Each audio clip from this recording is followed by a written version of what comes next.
அவர் வந்து அந்த அளவுக்கு இருக்கிற திருமாவை வந்து இப்போ நேரடியாக வந்து விஜய் வந்து இந்த நிகழ்ச்சியின் மூலமாக அவருடைய தொண்டர்களுக்கு ஒரு அழைப்பு விடுக்கிறார்.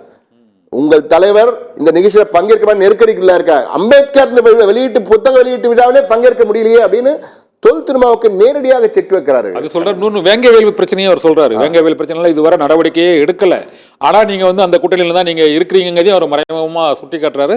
தொடர்ந்து அந்த பட்டியலின வகுப்பினர் மீதான பல்வேறு விதமான வன்முறை சம்பவங்களையும் விசிக மீது பல்வேறு விமர்சனங்கள் இப்போதைக்கு வந்து இருந்துட்டு இருக்கு. திமுக கூட்டணியில ஒரு சாஃப்ட் கார்னரா தான் அவர் வந்து திருமாவளவன் வந்து இப்போ சென்னைக்கு அருகிலே இங்கே மேல்பாதிங்கிற ஒரு கிராமத்து ஒரு ஊரில் வந்து கோயிலுக்குள்ளே விடலை. இது போன்ற பிரச்சனைகளில் கூட விசிகாவோட அணுகுமுறை வந்து அந்த திமுக கூட்டணியில் இருக்கிறதுனால அது வந்து பெரிய அளவில் அந்த போராட்டத்தை ஒரு வீச்சாக கொண்டு போக முடியல. வேங்கைவேலுக்கு ஒரு அடையாள ஆர்ப்பாட்டம் தான் வச்சிருக்கிறாரு. இது மாதிரி பல்வேறு இடங்களில் நடக்கக்கூடிய இந்த வன்கொடுமை பட்டியலின மக்களுக்கு எதிரான அந்த கொடுமைகளுக்கு எதிராக விசிகாவோட அந்த எதிர்ப்புங்கிறது ஒரு அடையாளமா இருக்கு, இல்லாட்ட ஒரு சாஃப்ட் கார்னரா இருக்கு. அரசை வந்து நேரடியாக எதிர்க்கக்கூடிய அளவுக்கு இல்லை அப்படிங்கிறத ஒரு கரெக்டா பாயிண்ட் அவுட் பண்ண மாதிரி தான் நேற்று விஜய் வந்து அவரோட நூல் வெளியீட்டு விழாவிலே பங்கேற்க முடியலன்னு சொல்லியிருக்காரு. இன்றைய நூல் வெளியீட்டு விழா திருமாவளவன் ஒன்று சொல்றாரு, அதையும் நீங்க கூர்ந்து கவனிக்கணும். கூட்டணி அமைப்பதில் பேராசை எங்களுக்கு கிடையாதுன்றாரு. கூட்டணி அமைப்பதில் பேராசை, கஜானா பேராசை எல்லாத்தையும் நீங்க இணைச்சு கூட பாத்துக்கலாம். ஒருவேளை வந்து அந்த கஜானா இவர் எதிர்பார்க்கல அப்படின்ற மாதிரி. ஏன்னா ஆதவ அர்ஜுனா நீங்க பார்த்தீங்கன்னா நீங்க உண்மையிலேயே ஆதவ அர்ஜுனா பின்னணியை பார்க்கணும். அவர் ஏதோ ஒரு தேர்தல் வியூக அமைப்பெல்லாம் நடத்திட்டு இருந்தாரு, தனியார் அமைப்பு ஒன்று நடத்திட்டு இருந்தா எல்லாம் ஓகே. ஆனா நீங்க ஒரு கட்சியில இணையறாரு, இணையும் பொழுதே துணை பொதுச் செயலாளர், இணைந்த உடனே ஆமா 30 வருஷம் இந்த கட்சியில் இருக்கிறவங்க இன்னும் பாதி பேர் இப்ப ஒரே விமர்சனம் என்ன சொல்லுவாங்க, இப்ப உதயநிதி வந்துட்டாரு துணை முதலமைச்சராக ஆயிட்டார் உதயநிதினு சொல்லுவாங்க. ஆனா உதயநிதிக்கு வந்து குறைந்தபட்சம் அவருடைய கட்சி பாரம்பரியம் உள்ள ஒரு குடும்பத்தில் இருந்திருக்காரு, தேர்தல் பணிகள்ல இருக்காரோ, ஒரு 2-3 வருஷமாக அது பணியாற்றி இருப்பாரு. இவர் சேர்ந்த உடனே துணை பொதுச் செயலாளர் ஆறாரு. மற்ற விசிகால வந்து நிறைய நாடறிந்த துணை பொதுச் செயலாளர் நிறைய பேர் இருக்காங்க, முன்னணி நிர்வாகிகள் இருக்காங்க. ஆனா அவங்க பேச்சுக்கு கொடுக்கப்படாத வெளிச்சம் ஆதவர்ஜானின் பேச்சுக்கு கொடுக்கப்படுகிறது. ஊடகங்களிலும் பெரிய வெளிச்சம் போட்டு காட்டப்படுகிறார் ஆதவர்ஜனா. திடீரென ஆதவர்ஜனா பார்த்தீங்கன்னா ஒரு இளம் தலைவராக புரட்சி புயல் போல வராரு. தொல் திருமாவளவன் வெளிச்சத்துக்கு ஈழாக இவருக்கு வெளிச்சம் காட்டப்படுகிறது. அதுதான் பல கேள்விகளை எழுப்புகிறது. எதுக்கு அந்த முக்கியத்துவம், ஏன் ஒரு நடவடிக்கை எடுக்கல அப்படிங்கிறது கடைசியா ஒரு கேள்வி. இந்த திருமாவளவன் இப்போதைக்கு இந்த ஒரு அரசியல் தடுமாற்றத்துக்கு வந்துட்டாரோ அப்படிங்கிற ஒரு சந்தேகம் வந்து எல்லாருமே அந்த விமர்சனத்தை வைக்கிறாங்க. ஏன்னா வந்து இவர் ஒரு 1999 இருந்து அரசியலில் இருக்கிறாரு. எம்எல்ஏ எம்பி பதவிகள் உள்ளிட்ட பல்வேறு பதவிகள், பல்வேறு கூட்டணிகளுக்கு எல்லா கூட்டணியுமே போயிருக்காரு. திமுக கூட்டணியில் இருக்காரு, அதிமுக கூட்டணியில் இருந்திருக்காரு, திமுக பாஜக கூட்டணியில் இருக்கும்போது இருந்திருக்காரு, தனியாகவும் மக்கள் நல கூட்டணியில் களம் கண்டிருக்கிறாரு, பல்வேறு கூட்டணிகளில் இருந்திருக்கிறாரு.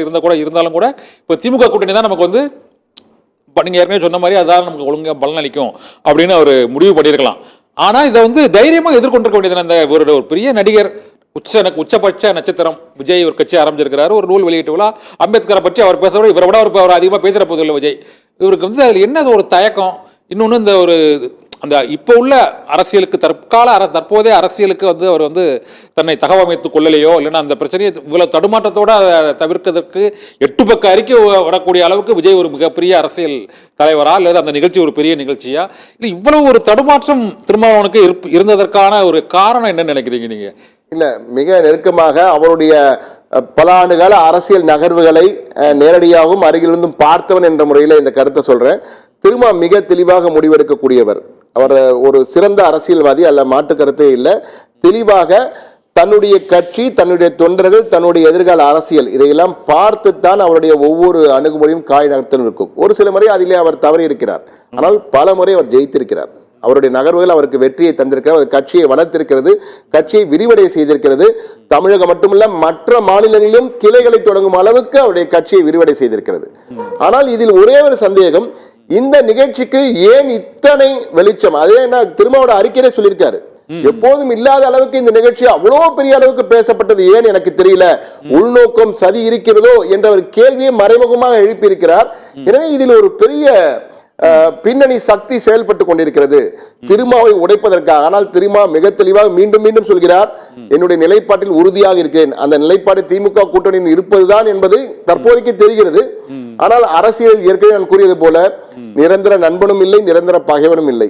எப்போது வேண்டுமானாலும் சூழ்நிலைக்கேற்ப மாறக்கூடியதுதான் அரசியல். தமிழக அரசியல் பல முறை இதை பார்த்திருக்கிறோம். காலையில ஒரு இடத்தில் வந்து பேசி இங்குதான் இருப்பேன் என்று பேட்டி கொடுத்தவர் மாலையிலே வேறு இடத்திற்கு சென்று அந்த கட்சியிலே அந்த கூட்டணியில் இணைந்த கதையெல்லாம் பார்த்திருக்கிறோம். எனவே அந்த வகையில் தற்போதைய நிலையில் திருமா அவருக்கு ஒரு மறைமுக செக் வைக்கப்பட்ட அழுத்தம் செக் என்ற வகையில் அழுத்தம் கொடுக்கப்படுகிறது. அந்த அழுத்தத்தை தாங்கக்கூடிய தலைவர் தான் அவர். பேராசை இல்லை, நிலைப்பாட்டில் நிலையான உறுதியான நிலைப்பாட்டை எடுக்க என்றெல்லாம் கூறியிருக்கிறார். இருப்பினும் அரசியல் பொறுத்திருந்தான் பார்க்க வேண்டும். தற்சமயத்திற்கு அவர் உறுதியாக தற்போது இருக்கின்ற கூட்டணியில் தொடர்கிறார் என்பதை மட்டும் நம்மால் சொல்ல முடியும். ஆனால் எதிர்காலம்தான் அவர் எங்கு செல்ல போகிறார், ஒரே இடத்தில் இருக்க போகிறார் என்பதை உறுதி செய்யும்.